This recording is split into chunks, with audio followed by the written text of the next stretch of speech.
নমস্কার, আমি মৌমিতা। আমার কবিতা পাঠ চ্যানেলে আমার সকল শ্রোতা বন্ধু এবং দর্শক বন্ধুকে আন্তরিক শুভকামনা জানিয়ে আজকের গল্প পাঠ শুরু করছি। আজ আমি আপনাদেরকে পাঠ করে শোনাব সমরেশ মজুমদারের লেখা একখানি চমৎকার ছোট গল্প। গল্পের নাম পত্রজাত প্রেম। আমার অনুরোধ রইল গল্প পাঠ শোনার জন্য। রোজকারই মতো আমার পুরনো কথাগুলি একবার সংক্ষেপে বলে নিচ্ছি। যদি আমার গল্প পাঠ আপনাদের ভালো লাগে, অনুগ্রহ করে লাইক করবেন এবং গল্পখানি আপনাদের প্রিয়জনের সাথে শেয়ার করবেন। আপনারা যারা এখনো আমার কবিতা পাঠ চ্যানেলটি সাবস্ক্রাইব করেননি, তাদের অনুরোধ সাবস্ক্রাইব করে সাথে থাকার। আর আপনারা আপনাদের মূল্যবান মতামত কমেন্ট বক্সে জানিয়ে আমাকে অনুপ্রাণিত এবং সমৃদ্ধ করবেন, এও আমার অনুরোধ। ধন্যবাদ। শুরু করছি আজকের গল্প, পত্রজাত প্রেম। সকালের ডাকে চিঠিটা এসেছিল। অফিসে বেরোবার সময় লেটার বক্সের কাছে সেটার অবস্থান দেখে বিপ্লব চেঁচিয়ে বলে গিয়েছিল, এই লেটার বক্সে চিঠি আছে। এই বাড়িতে চিঠি মানে হলো ইলেকট্রিক বা টেলিফোন কোম্পানির বিল অথবা ইন্স্যুরেন্স কোম্পানির রিমাইন্ডার। হাতের কাজ শেষ করে চিঠি দেখতে বসেছিল অঞ্জনা। এখন অফুরন্ত সময়। বেলা 1টা নাগাদ ধীরে সুস্থে স্নান সেরে ভাত খেয়ে আবার সিরিয়াল দেখা। দুপুরে ঘুমোয় না, শরীরে চর্বি জমার ভয়ে। বিয়ে হয়েছে বছর 5, বাচ্চা হয়নি। প্রথম দিকে ওষুধ খেত অঞ্জনা, সেটা বছর 1.5। তারপর যখন বাচ্চার শখ হলো তখন সেটা বন্ধ। কিন্তু তবু কিছুই হচ্ছে না। শেষ পর্যন্ত মাসখানেক হলো পরীক্ষা করিয়েছে বিপ্লব ভালো ডাক্তারনিকে দিয়ে। তিনি বলেছেন অঞ্জনার কোনো ত্রুটি নেই, এবার বিপ্লবকে করাতে হবে। স্বামীর মুখ দেখে বুঝতে পেরেছিল অঞ্জনা খুব অস্বস্তিতে আছে। অফিসে কাজের চাপ বেড়ে গেছে বলে আপাতত এড়িয়ে যাচ্ছে। এ নিয়ে ভেবেছে অঞ্জনা, যদি দেখা যায় বিপ্লবেরই ত্রুটি তাহলে কি হবে। ফোন করেছিল সে ডাক্তারনিকে। তিনি আশ্বাস দিয়েছিলেন তা হলেও মা হতে পারবে অঞ্জনা। নবজাত শিশুদের তো ভালোভাবেই গ্রহণ করছে সমাজ। স্নান সেরে বাথরুম থেকে বেরিয়ে আসার পর মনে পড়ল, চাবি বের করে দরজা খুলে রাস্তাটা দেখল অঞ্জনা। শুনশান রাস্তা, একেই পাড়াটা নির্জন। দুপুরের দিকে নির্জনতা আরো বেড়ে যায়। তালা খুলে মাথা বাড়ালো অঞ্জনা। ইলেকট্রিকের বিল এসেছে, সেটা বের করতেই খামটাকে দেখতে পেল। খামটা তুলতেই নিজের নাম ঠিকানা লেখা দেখে অবাক হয়ে গেল। তাড়াতাড়ি বাক্সে চাবি দিয়ে দরজা বন্ধ করে ভেতরে ঢুকে সে খামটাকে উল্টে পাল্টে দেখল। হাতের লেখা তার অচেনা। ইলেকট্রিকের বিল বিপ্লবের টেবিলে রেখে চেয়ারে বসে সন্তর্পণে খামের মুখ খুলে ভাঁজ করা কাগজটা বের করলো সে। অনু, শেষ পর্যন্ত তোমার ঠিকানা পেলাম। এ যেন বছরের পর বছর গভীর জলের নিচে দম বন্ধ করে পড়ে থাকার পর হুশ করে উপরে উঠে বুক ভরে বাতাস নেওয়া। অনু, অনু, তুমি এখন কেমন আছো? তোমার ওই চোখ দুটো আমি আজও ভুলতে পারিনি। তোমাকে ভালোবেসে যাব শেষ শ্বাস ফেলা পর্যন্ত। শরীর ঝিমঝিম করে উঠল। কে এই কে তাকে অনু বলে ডাকত? নিশ্চয়ই বিয়ের আগে ওর সঙ্গে পরিচয় হয়েছিল। ব্যারাকপুরের নোনাচন্দনপুরের কত ছেলেই তো যেতে তার সঙ্গে কথা বলতো। কেউ কেউ প্রেমের প্রস্তাবও দিয়েছিল। মনে করে 3 জনের মুখ দেখল অঞ্জনা। নামগুলো হুট করে মনে এলো না। পরিমল, তপন, গৌতম। না, কারো নামের প্রথম অক্ষর স নয়। তাহলে শকে। খেতে বসেও অস্বস্তি গেল না। তবে কি ব্যারাকপুরের কেউ নয়? কলেজে পড়ার সময় বাবা মায়ের সঙ্গে দাদার ওখানে বেড়াতে গিয়ে দিনকুড়ি থেকেছিল সে, দিল্লিতে। কিন্তু সেখানে তো কেউ তাকে প্রেমের প্রস্তাব দেয়নি। অবশ্য একটা ছেলে তখনই চাকরি করে, নাম সন্তোষ। কিন্তু দূর, সন্তোষ কি করে হবে? সন্তোষকে নিয়ে সে দিদির সঙ্গে হাসাহাসি করত, মায়ের সঙ্গে থাকতো পাশের বাড়িতে। বৌদি তাকে জিজ্ঞাসা করত, কি ব্যাপার, কবে বিয়ের নেমন্তন্ন খাবো? একগাল হেসে সন্তোষ জবাব দিত, মা তো মেয়ে দেখছে, পছন্দ হলেই। কার পছন্দ, আপনার না আপনার মায়ের? কি যে বলেন, আমি মেয়েদের কি জানি যে পছন্দ করব? মা যাকে বলবেন তাকে। তবে কলকাতার মেয়ে নয়, মা বলেছেন কলকাতার মেয়েদের আমি ম্যানেজ করতে পারবো না। সে কি, কেন এমন ধারণা হলো? শুনেছি কলকাতার মেয়েরা খুব দেমাকি হয়। সন্তোষ চলে যেতে বৌদির কি হাসি, থামতেই চায় না। অঞ্জনাও না হেসে পারেনি। তবে সেই সময় একটু রাগও হয়েছিল, অযথা কলকাতার মেয়েদের বদনাম করছে লোকটা। না না, কে তার জন্য এত ভালোবাসা নিয়ে বেঁচে আছে? বিপ্লব শুনলে চিঠিটা দেখতে চাইবে। আচ্ছা, হাতে সময় থাকলে লেটার বক্স খুলে খামটা বের করে বিপ্লব বলতো তো, তোমার চিঠি। খামের মুখ ছিঁড়ে নিজে চিঠিটা বের করতো না, কিন্তু দাঁড়িয়ে থাকতো শোনার জন্যে কে চিঠি লিখেছে। তারপর প্রশ্নের পর প্রশ্নে জের বার করে তুলতো তাকে। চিঠিটাকে ছিঁড়তে গিয়ে ছিঁড়ল না অঞ্জনা। ঠিকানা দূরের কথা, পুরো নামই যখন নেই চিঠিতে, সেটা রাখার কোনো যুক্তিই নেই। কিন্তু তবুও রাখল সে। আলমারি খুলে সবচেয়ে নিচে শাড়ির ভাঁজ, এই আলমারিতে হাত দেয় না বিপ্লব। সন্ধ্যের পর বিপ্লব বাড়ি ফিরল চাইনিজ খাবারের প্যাকেট নিয়ে। মেজাজ ভালো থাকলে ও মাঝে মাঝে খাবার আনে। হাত মুখ ধুয়ে পোশাক পাল্টে খেতে খেতে অফিসে যা যা হয়েছে সব বলে গেল। ওর এক সহকর্মিনী, যিনি বিবাহিতা এবং সন্তানের মা, আর একজন সহকর্মীর প্রেমে পড়েছেন। ব্যাপারটা জানতে পেরেছেন সহকর্মীর স্ত্রী। এ নিয়ে জোর নাটক চলেছে। শুনতে শুনতে অঞ্জনা ফস করে বলে ফেলল, আচ্ছা, কোনো মেয়ে যদি এসে দাবি করে সে তোমাকে ভালোবাসে, তাহলে কি হবে? দূর, এরকম দাবি করবার সুযোগই দিইনি কাউকে। হা হা, তুমি দাওনি, সেই হয়তো মনে মনে ভালোবেসেছে তোমাকে। বউয়ের মুখের দিকে তাকালো বিপ্লব। দুপুরের বাংলা সিরিয়াল? ধরে নাও তাই। তুমি জানতে না কেউ তোমাকে ভালোবাসে। তারপর অনেক দিন কেটে গেছে, তুমি যখন নিজেকে খুব একা ভাবছো, তখন সেই মেয়েটির কথা জানতে পারলে, তুমি জানতে পারলে সে এখনো তোমাকে ভালোবাসে, তুমি কি করবে? তুমি কি করবে? তা কতদিন পরে জানা গেল? ধরো 20 বছর। তাহলে তো সে বুড়ি হয়ে গিয়েছে। তাছাড়া আমাকে কেউ ভালোবাসে শুনলেই আমার মনে তার জন্য প্রেম আসবে কেন? যত সব। আলোচনা শেষ করে দিয়েছিল বিপ্লব। খাওয়া দাওয়া শেষ করে সংসার গুছিয়ে অঞ্জনা যখন বিছানায় এলো, তখন বিপ্লবের চোখ বন্ধ। খুব রাগ হয়ে গেল অঞ্জনার। স্বামীর বুকে ঝাঁপিয়ে পড়ে তাকে সক্রিয় করতে চাইল সে। বিপ্লব বিরক্ত হলো, কিন্তু শেষ পর্যন্ত রোবটের মতো আচরণ করে গেল। মিনিট খানেকের মধ্যেই সে তৃপ্ত হয়ে যেন নিষ্কৃতি পেল। পাশ ফিরে শুয়ে ঘুমিয়ে পড়ল।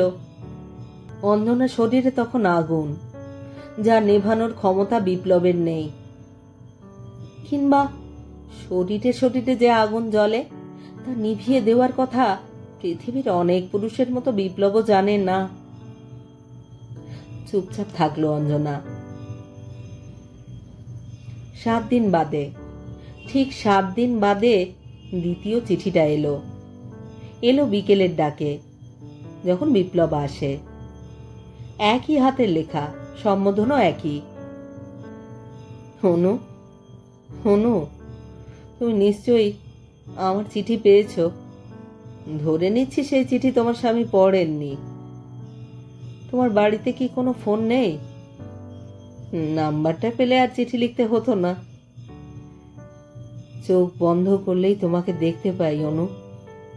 তোমার তাকানোর ভঙ্গিমা এতদিন পরেও মনে আছে আমার। অন্য সব মেয়েদের থেকে আলাদা। এখনো সেইভাবেই তাকাও তো।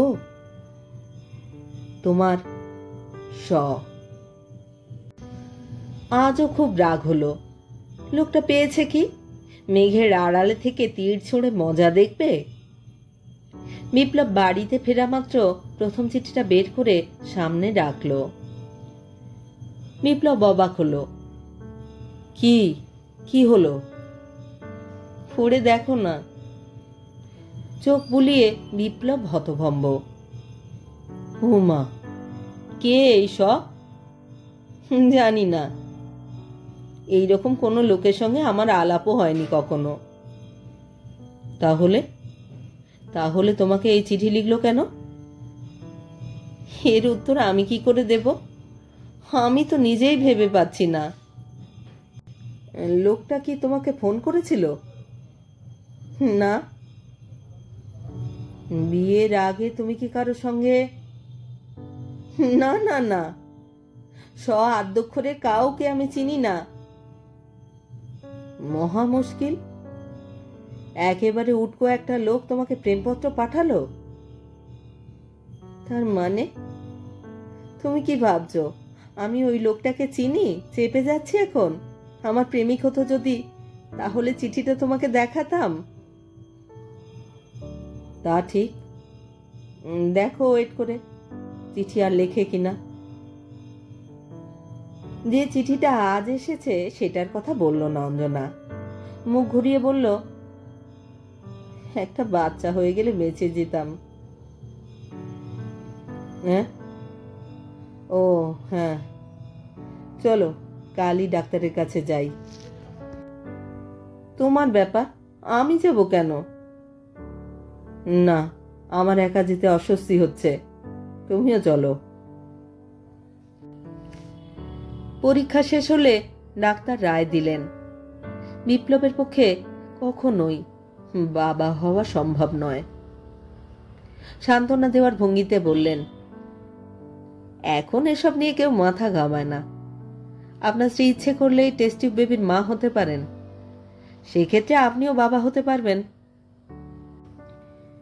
গুম হয়ে গেল বিপ্লব।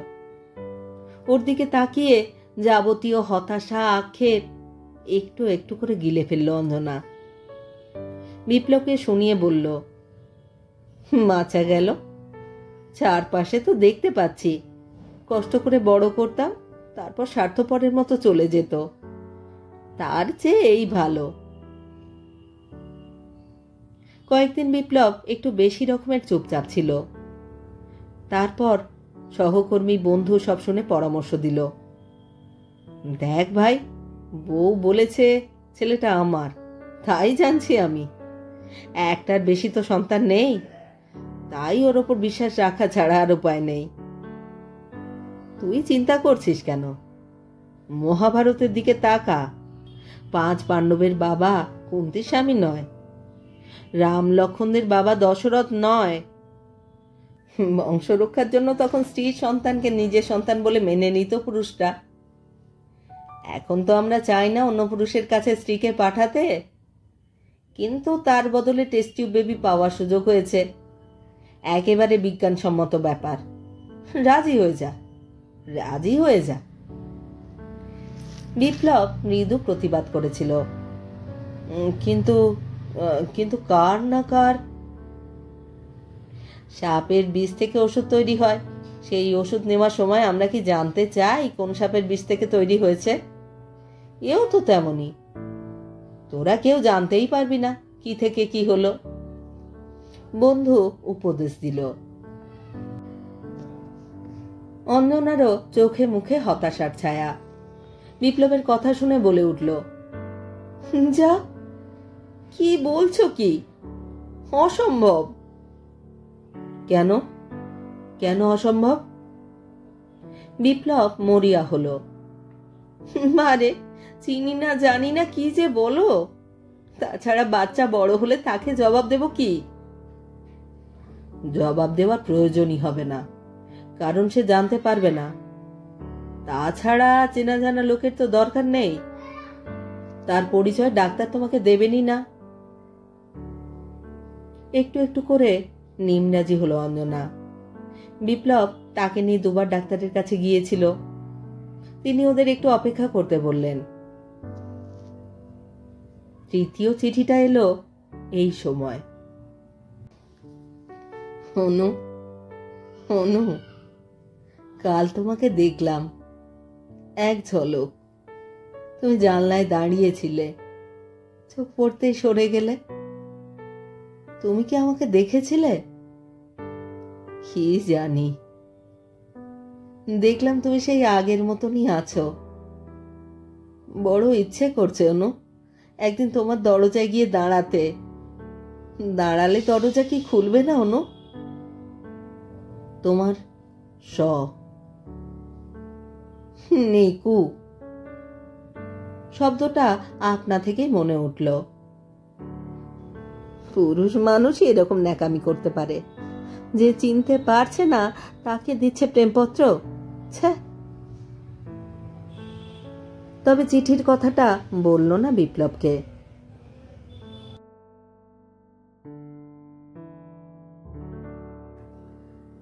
শেষ পর্যন্ত ডাক্তার খবর দিয়েছেন আগামী পরশু সকালে যেতে হবে নার্সিংহোমে। সন্ধেবেলায় বাড়ি এসে বিপ্লব জানালো, নার্সিংহোম থেকে ফিরে এসে ঠিক কিভাবে চলতে হবে সব তিনি অঞ্জনাকে বুঝিয়ে দেবেন। রাত্রে পাশে শুয়ে অঞ্জনা বুঝতে পারছিল বিপ্লব বেশ নার্ভাস। সে চুপচাপ ঘুমিয়ে পড়ল। পরদিন বিপ্লব অফিসে বেরিয়ে যাওয়ার ঘণ্টাখানেক বাদে অঞ্জনা যখন টিভির সামনে, তখন বেল বাজল। সেলস গার্লগুলো এই সময় প্রায়ই বিরক্ত করে। দ্বিতীয়বার বেল বাজবার পর বেজার মুখে উঠে দরজা খুলল অঞ্জনা।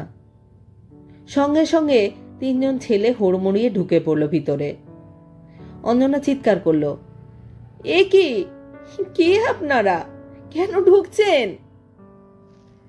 চিৎকার করবেন না, চিৎকার করবেন না, আপনার কোনো ক্ষতি করব না, একজন বলল। কে আপনারা, কে? চিনবেন না, আমাদের বৌদি পাঠিয়েছেন। বৌদি? বৌদিকে? অবাক হলো অঞ্জনা। যার স্বামী আপনাকে চিঠি লেখেন সেই চিঠিগুলো চাই। বুঝতেই পারছেন আমরা বেকার ছেলে, তিনজনের 3,000 টাকা পকেটে আসবে। তাড়াতাড়ি তাড়াতাড়ি বার করুন চিঠিগুলো। কার চিঠির কথা বলছেন আপনারা? সত্যরঞ্জন মিত্র। বৌদি জানতে পেরেছেন উনি আপনাকে প্রেমপত্র লেখেন। কি করে জানলেন? ওর নাকি প্রেমপত্র লেখার অভ্যেস। দেরি করবেন না, চিঠিগুলো বার করুন। আপনার কথা আমরা চাপ দিয়ে বের করেছি। এখন চুপচাপ চিঠিগুলো দিয়ে ভাইদের উপকার করুন। চিঠিগুলো বার করুন। কিন্তু আমি ওকে চিনি না, ওই নামের কেউ। তাও বলেছে সত্যদা, আপনাকে জানলায় দেখে প্রেমপত্র লিখেছে। এরপর নির্দ্বিধায় চিঠি 3টে দিয়ে দিল অঞ্জনা।